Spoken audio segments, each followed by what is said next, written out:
मध्य प्रदेश में 28 सीटों पर उपचुनाव को लेकर सियासी मैदान सज गया है। मुख्य प्रतिद्वंदी दल कांग्रेस और भाजपा ने एक दूसरे पर आरोप प्रत्यारोप के बाण चलाने भी शुरू कर दिए हैं। ऐसे में हर रोज कोई न कोई बड़ा वार होता है, तो वहीं उस वार पर पलटवार भी। इसी सियासी घमासान के बीच आज हम बात करेंगे खंडवा जिले की मंधाता विधानसभा सीट की। यहाँ 2008 से 2018 तक भाजपा का कब्जा रहा। फिर 2018 के चुनाव में कांग्रेस ने नारायण पटेल को टिकट दिया। नारायण पटेल ने यहां जीत दर्ज कर कांग्रेस का परचम लहराया, लेकिन जब सिंधिया समर्थक विधायकों ने कांग्रेस छोड़ भाजपा की शरण ली, तो नारायण पटेल भी डगमगा गए और उन्होंने बीजेपी की सदस्यता ग्रहण की। अब भाजपा ने एक बार फिर उन्हें विधायक बनाने के लिए मैदान में उतारा है। वहीं कांग्रेस ने लंबे समय संघर्ष कर रहे पूर्व विधायक राजनारायण के पुत्र उत्तम पाल सिंह को नारायण पटेल के सामने उतारा है। कांग्रेस पूरे उपचुनाव को टिकाऊ और बिकाऊ के मुद्दे पर लड़ रही है, लेकिन नारायण पटेल का कहना है कि उन्होंने क्षेत्र के विकास के लिए दल बदला है और अब वो भाजपा में रहकर अपने क्षेत्र की जनता का विकास करेंगे।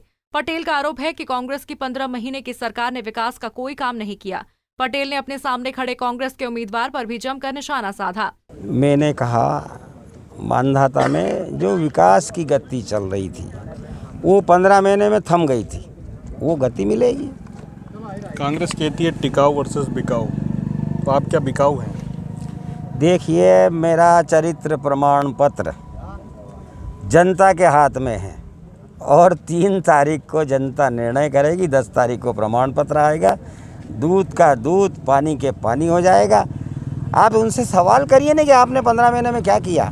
मैंने निर्दलीय चुनाव लड़ा, कोई कांग्रेस से बगावत नहीं किया। कांग्रेस से इस्तीफा दिया, इसके बाद चुनाव लड़ा और उनका चरित्र आप पूछे पूरी जनता से, कितने खरे हुए कांग्रेस के प्रति।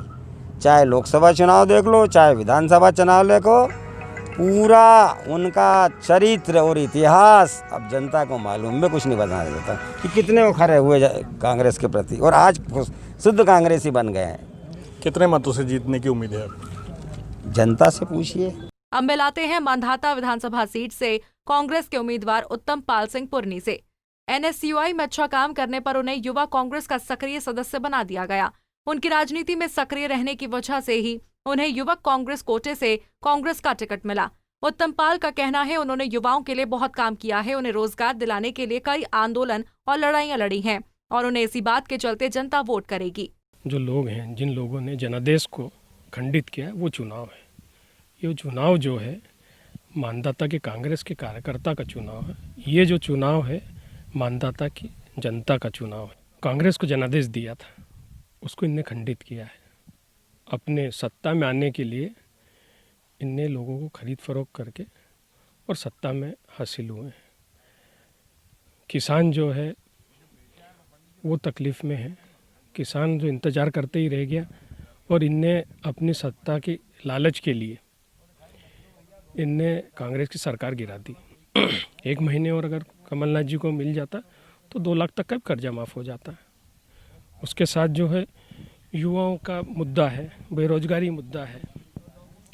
अभी हमारे यहाँ जैसे फसल बीमे का मुद्दा है, वो तमाम ऐसी चीज़ें हैं जिस पे हम जा रहे हैं। अब तक हमने आपको दोनों ही प्रमुख दलों के उम्मीदवारों से मिलवाया। अब मिलवाते हैं मंधाता की जनता से।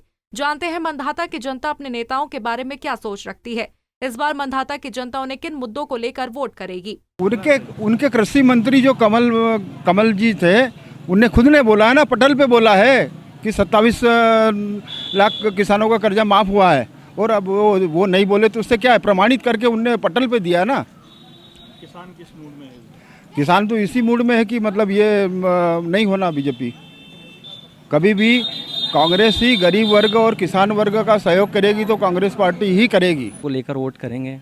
और इस बार में तो आप जानते ही है सभी कि यहाँ पे उपचुनाव हो रहा है, पार्टी फेरबदल होने के कारण। तो इस बार में जो भी कैंडिडेट अच्छा काम करेगा उसको आगे होके वोट करेंगे। आने वाला समय अब विकास के लिए था, वो नहीं हो पाया तो उनने दल बदला। तो अब जो भी है युवा नेता उत्तम पाल सिंह कांग्रेस से खड़े हुए हैं। हम चाहते हैं कि वो आए और वो वाली पार्टी आए, कांग्रेस पार्टी आए और वो विकास करे। व्यक्तिगत निर्णय है, हालांकि उन्होंने जो किया है वो गलत किया है, क्योंकि जिस यहाँ के वोटरों ने, यहाँ के मतदाताओं ने उनको अपना भाग्य विधाता चुना, लेकिन वो उस चीज़ पर खड़े नहीं उतरे। उनको पार्टी बदलना था, समय के अनुसार बदलना था। 5 साल पूर्ण हो जाते उस समय पार्टी बदल देते, तो उनकी जो बात बरकरार रहती। अब क्या वो मतदाताओं के बीच में रोष है, क्योंकि उनकी अफवाह तरह तरह की फैल रही। इस पर मैं क्लियर नहीं कहूँगा कि किस तरीके से हो रही अफवाह है। हालांकि इस विधानसभा सीट पर जातिगत समीकरण भी अहम है, लेकिन अभी दल बदल का मुद्दा सबसे ज्यादा चर्चा का विषय बना हुआ है। देखने वाली बात होगी कि ये मुद्दा अब इस उपचुनाव में कितना असर डालता है। खांडवा से निशित सिद्दीकी की रिपोर्ट।